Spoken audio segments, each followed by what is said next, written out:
Hello दोस्तों, स्वागत है आपका हमारे YouTube channel all about mediclaim process में।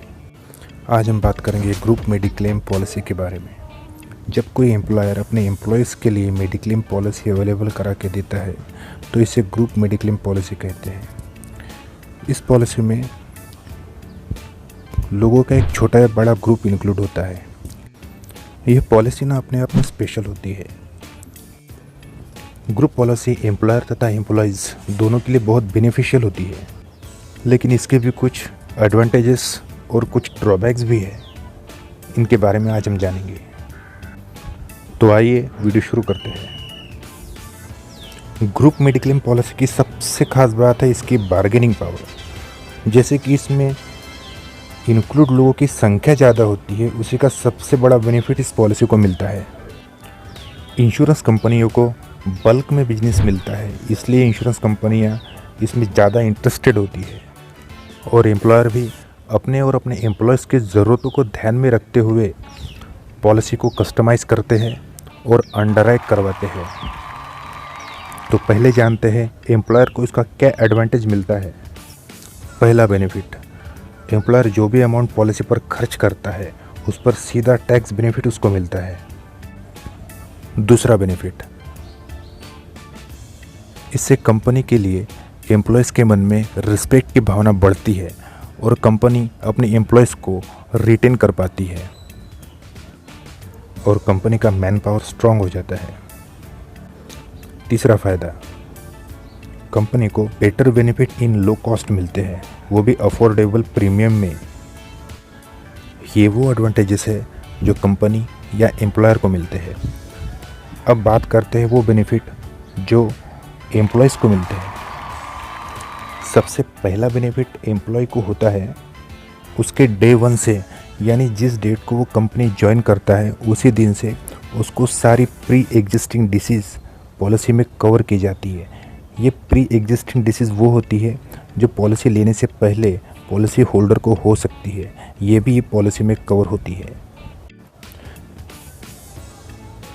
ग्रुप पॉलिसी का दूसरा फ़ायदा, प्री एग्जिस्टिंग डिसीज़ के अलावा इसमें वाइड कवरेज होता है। जैसे कुछ इंडिविजुअल पॉलिसीज़ में कुछ डिसीज़ 1, 2 या 4 साल के बाद पेएबल होती है, वो प्रॉब्लम इसमें नहीं होती। ऐसी कोई कैपिंग इसमें नहीं की जाती है। ग्रुप पॉलिसी का तीसरा बेनिफिट, ये सबसे बेस्ट बेनिफिट होता है यंग एम्प्लॉयज़ के लिए, जो है मैटरनिटी बेनिफिट, और इसमें न्यूबॉर्न बेबी भी कवर किए जाते हैं। इंडिविजुअल पॉलिसी वालों को तो कम से कम 9 महीने इस बेनिफिट के लिए वेट करना पड़ता है। चौथा बेनिफिट, जो कॉस्ट ट्रीटमेंट से डायरेक्ट रिलेटेड नहीं होती वो भी इस पॉलिसी में कवर की जाती है, जैसे blood, food, ambulance, artificial organs, ये भी इस पॉलिसी में कवर किए जाते हैं।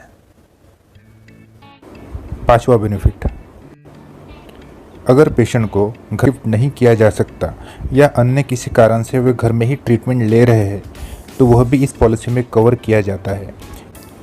इसे डोमिसिलियरी ट्रीटमेंट कहते हैं। ये ट्रीटमेंट डॉक्टर के द्वारा अप्रूव्ड होनी चाहिए। नेक्स्ट बेनिफिट, आपको हर साल इस पॉलिसी को रिन्यू करने की ज़रूरत नहीं पड़ती। कंपनी का HR डिपार्टमेंट इसे हर साल रिन्यू करते रहता है। सातवां बेनिफिट, आपको पॉलिसी की कॉपी अपने साथ मेंटेन करने की ज़रूरत नहीं होती।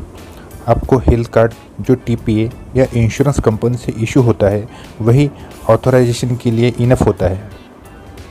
इंडिविजुअल पॉलिसी में क्लेम के समय कभी कभी इंश्योरेंस पॉलिसी की करंट ईयर की और प्रीवियस ईयर की भी कॉपी मांगी जाती है, वो प्रॉब्लम इस पॉलिसी में नहीं होता। आठवां बेनिफिट, अगर आपको हेल्थ कार्ड अभी इशू नहीं हुआ है तो भी आपके पास जो पुराना हेल्थ कार्ड अवेलेबल है या फिर अगर आपके पास पुराना हेल्थ कार्ड नंबर भी अवेलेबल है तो भी आप क्लेम प्रोसेस करा सकते हैं। यह कार्ड नंबर आपको हेल्थ डिपार्टमेंट से मिल जाएगा। बेनिफिट नंबर 9, एम्प्लॉयज़ के लिए ग्रुप पॉलिसी का सबसे बड़ा एडवांटेज है उसके कंपनी का HR सेक्शन। ये डिपार्टमेंट आपको आपका क्लेम फास्ट प्रोसेस करने में आपकी मदद कर सकता है। अगर आप क्लेम प्रोसेस से सेटिस्फाइड नहीं हो तो आपका HR डिपार्टमेंट इंश्योरेंस कंपनी से डायरेक्ट कांटेक्ट करके पॉलिसी की टर्म्स और कंडीशन को फॉलो करते हुए जो भी आपकी मदद कर सकता है वो ज़रूर करेगा। HR डिपार्टमेंट से आपको अच्छा बैकअप मिल सकता है। ये सब थे ग्रुप पॉलिसी के एम्प्लॉयज़ के लिए बेनिफिट। एम्प्लॉयज़ के लिए ग्रुप इंश्योरेंस पॉलिसी के कुछ ड्रॉबैक्स भी हो सकते हैं, आइए उनके बारे में भी जान लेते हैं। पहला ड्रॉबैक, कुछ एम्प्लॉयर इस पॉलिसी में को पेमेंट का ऑप्शन भी जोड़ देते हैं, जिससे आपको क्लेम के समय जो भी हॉस्पिटल का क्लेम्ड अमाउंट होता है उस पर कुछ परसेंट जैसे 10%, 20% या 30% आपको अपने पॉकेट से पे करना होता है, जिससे कैशलेस प्रोसेस का थोड़ा मज़ा कुछ कम हो जाता है। कुछ ग्रुप पॉलिसी में सिर्फ एलोपैथिक ट्रीटमेंट ही अलाउड होता है और होम्योपैथी, आयुर्वेद जैसे पद्धतियों को कवर नहीं किया जाता। ड्रॉबैक नंबर 3, कुछ ग्रुप पॉलिसियों में एम्प्लॉयज़ के पेरेंट्स को इंक्लूड नहीं किया जाता। ड्रॉबैक नंबर 4, यह एक ध्यान देने वाली बात है। अगर आप कंपनी को डिसकंटिन्यू करते हैं तो ये पॉलिसी भी आपके लिए टर्मिनेट हो सकती है। इस चीज़ का ज़रूर ध्यान रखें। तो दोस्तों, हमने एक ग्रुप पॉलिसी के पॉसिबल एडवांटेजेस, बेनिफिट और ड्रॉबैक्स के बारे में जाना। लास्ट में मैं और एक बात मेंशन करना चाहूँगा। एक एम्प्लॉयर या कंपनी अपनी फाइनेंशियल स्टेटस या फिर अपने एम्प्लॉयज़ की ज़रूरतों को ध्यान में रखते हुए पॉलिसी को कस्टमाइज़ करके अंडरराइट करवाती है। जैसे कि किसी कंपनी के एम्प्लॉयज़ के एवरेज एज अगर 45 के नीचे है तो कंपनी उसके अकॉर्डिंग ही पॉलिसी अंडरराइट करवाएंगी। इसी तरह से सारी ग्रुप पॉलिसियाँ अपने आप में अलग अलग फीचर्स को लिए हुए होती है। आपने आपका कीमती समय हमें दिया, इसके लिए धन्यवाद। हम आपके लिए मेडिक्लेम प्रोसेस से रिलेटेड वीडियो लाते रहेंगे। अगर आपकी इस बारे में कोई क्वेरी हो तो नीचे कमेंट बॉक्स में ज़रूर लिखिए। वीडियो को लाइक कीजिए और चैनल को सब्सक्राइब कीजिए। धन्यवाद।